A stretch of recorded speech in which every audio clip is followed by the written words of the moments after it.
কেমন আছেন সবাই? আশা করছি যে যেখানে বসে আমার এই ভিডিওটি দেখছেন আপনারা সবাই আল্লাহর রহমতে অনেক ভালো আছেন। আজকের ভিডিওটা একদম সন্ধ্যাবেলা থেকে শুরু করছি। সন্ধ্যাবেলা বাচ্চারা খেলছিল আর তার কিছুক্ষণ আগেই ওদেরকে নাস্তা তৈরি করে দিয়েছিলাম। এখন হচ্ছে আমি রাতের জন্য রান্না করতে চলে এসেছি। তো এখানে প্রথমে তেল দিয়ে দিলাম, এখন হচ্ছে মশলা দিয়ে দিচ্ছি। এই মশলার সাথে পেঁয়াজ, রসুন, জিরা, ধনিয়া, আদা সব কিছুই আছে, আর সাথে শুকনা মরিচটাও আছে। আগের ভিডিওতে আপনাদের সাথে শেয়ার করেছিলাম ইদানিং আমি রান্নাতে শুকনা মরিচটা একটু একটু করে ব্যবহার করছি, আর এটা জাস্ট একটু টেস্ট হিসেবে ছিল, কিন্তু রান্না করে বুঝলাম যে এটা দিয়ে কিন্তু রান্নাটা বেশ টেস্টি হচ্ছে, বাসার সবাইও বেশ পছন্দ করছে। আর বিশেষ করে এই যে বর্ষা সিজনগুলোতে আমি একটু শুকনা মরিচের রান্নাটা বেশি করি। এখন হচ্ছে দিয়ে দিচ্ছি এর মধ্যে হলুদের গুঁড়া আর স্বাদ মতো লবণ। অল্প একটু পানি দিচ্ছি, পানি দিয়ে মশলাটা কষিয়ে নিচ্ছি। যে মাছগুলো আজকে রান্না করব মাছগুলো আগে থেকে কেটে ধুয়ে তারপরে হচ্ছে লবণ হলুদ মাখিয়ে একটা সাইডে রেখে দিয়েছি। কচুরমুখী রান্না করব, তো কচুরমুখীগুলোকে ভালো করে সিদ্ধ করে নিয়েছি। সিদ্ধ করে তারপরে হচ্ছে খোসাটা ছিলে নিয়েছি আর টুকরো টুকরো করে কেটে নিয়েছি। একটা সময় ছিল কচুরমুখী কাটতে যেয়ে হাত চুলকাতো, আর এটাতে কিন্তু আমার অনেক অ্যালার্জি হয়।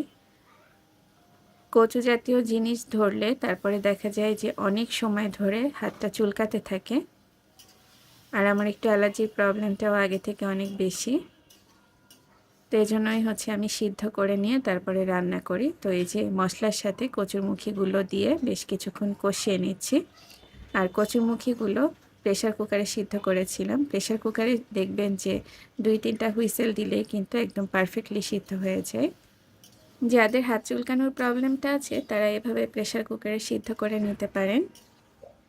আর কাঁচা এগুলো ছিলাও একটু ঝামেলার কাজ, কারণ কাঁচা এগুলোকে ছিলতে গেলে অনেক সময় হাত কেটে যায়, যেহেতু সাইজে একটু ছোট ছোট হয়ে থাকে। তো এখন হচ্ছে পরিমাণ মতো পানি দিয়ে দিয়েছি, আর এই পানিতেই তরকারির ঝোলটা আশা করছি হয়ে যাবে, আর এক্সট্রা করে পানি তেমন দেওয়া লাগবে না।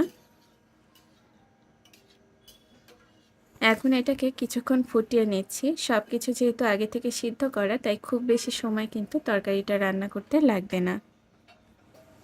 বাচ্চাদের জন্য সন্ধ্যাবেলায় ওদের পছন্দের কিছু নাস্তা দিয়েছিলাম, এজন্যই ওরা একটু এখন চুপচাপ আছে। আমারও একটু ঝামেলা কম, এজন্যই ভাবলাম যে রান্নাটা করে রাখি।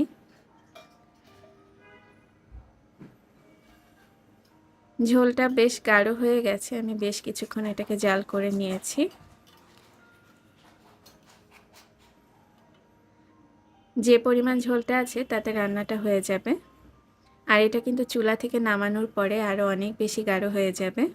এখন লবণ হলুদ আর মশলা মাখিয়ে রাখা মাছগুলো দিয়ে দিচ্ছি। এই মাছগুলোতে তেল মশলা লবণ হলুদ সব কিছু একসাথে দিয়ে মেখে একটা সাইডে রেখে দিয়েছিলাম।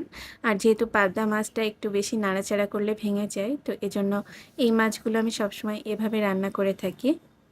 অনেকে এই মাছগুলো ভেজে রান্না করেন, আমিও ভেজে রান্না করে দেখেছি, তবে দেখেছি যে মাছগুলোর শেপগুলো চেঞ্জ হয়ে যায়, পরে খেতে কিন্তু আর ভালো লাগে না। তো এই জন্য হচ্ছে আমি পাবদা মাছগুলোকে না ভেজে মশলা মাখিয়ে ম্যারিনেট করে 10 মিনিট রেখে দেই, তারপরে এভাবে রান্না করে নেই। এখন ঘড়ি ধরে ধরে 8 থেকে 10 মিনিট এটাকে ফুটিয়ে নিচ্ছি, আর ততক্ষণে কিন্তু মাছগুলো পুরোপুরি রান্না হয়ে যাবে। মাঝে মধ্যে একটু নাড়াচাড়া করে দিচ্ছি যাতে নিচে দিয়ে লেগে না যায়।